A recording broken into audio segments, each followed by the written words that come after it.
Praise the Lord.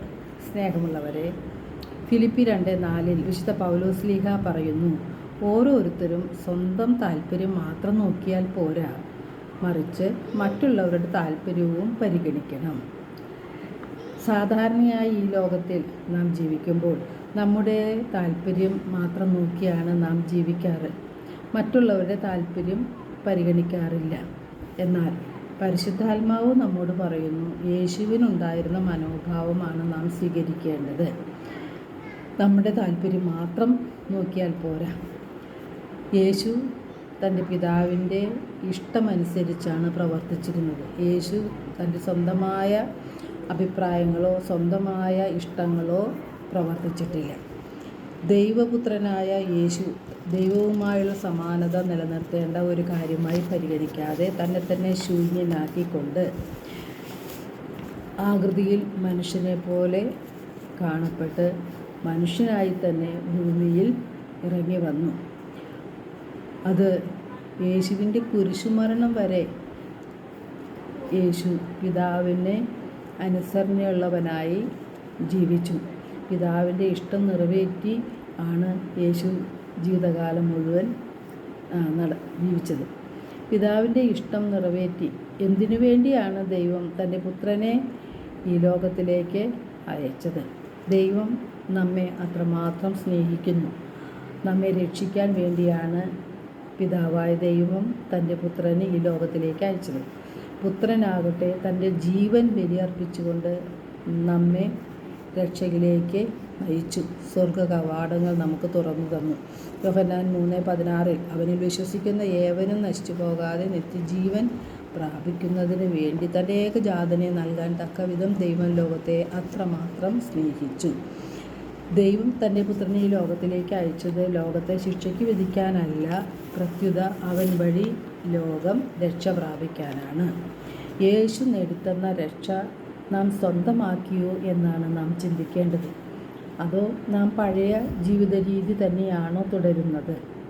ഇന്ന് നാം വളരെ ഗൗരവത്തിൽ എടുക്കാത്തൊരു വിഷയമാണ് രക്ഷ നാം നേടിയോ എന്നുള്ളത്.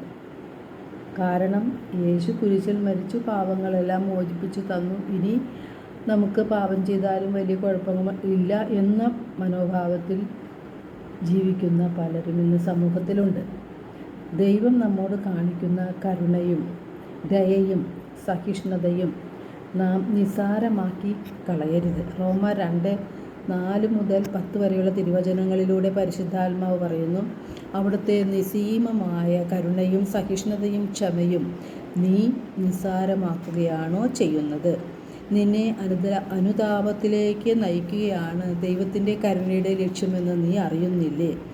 നമ്മുടെ അനുതാപരഹിതമായ ഹൃദയം മൂലം ദൈവത്തിൻ്റെ ക്രോധം നാം വരുത്തിവെക്കുകയാണ് ചെയ്യുന്നത്. എന്തെന്നാൽ ഓരോരുത്തരും താങ്കളുടെ പ്രവർത്തികൾക്കനുസരിച്ച് അവിടുന്ന് പ്രതിഫലം നൽകും. ദൈവസന്നിധിയിൽ മുഖനോട്ടമില്ല. നാം ചെയ്യുന്നത് എന്താണോ അതിൻ്റെ ഫലമാണ് നമുക്ക് ദൈവം തരുന്നത്. ആ പ്രതിഫലത്തിന് വേണ്ടിയാണ് നാം പ്രതീക്ഷയോടെ കാത്തിരിക്കുന്നത്. നല്ലവരായി ജീവിച്ചാൽ നമുക്ക് നന്മ ലഭിക്കും, അല്ലെങ്കിൽ നാശം നാം സ്വീകരിക്കേണ്ടി വരും. നാം ഓരോരുത്തരും ദൈവത്തിൻ്റെ മുൻപിൽ കണക്ക് കൊടുക്കേണ്ടവരാണ് എന്നൊരു ബോധ്യം നമുക്കുണ്ടായിരിക്കണം.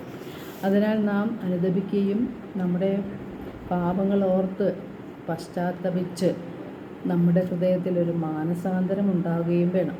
സക്കേവൂസിനും പാപിനിയായ സ്ത്രീക്കും നല്ല കള്ളനും പത്രോസിനുമൊക്കെ ഉണ്ടായ ഒരു പൂർണ്ണമായ മാനസാന്തരം നമ്മിലുണ്ടായെങ്കിൽ മാത്രമേ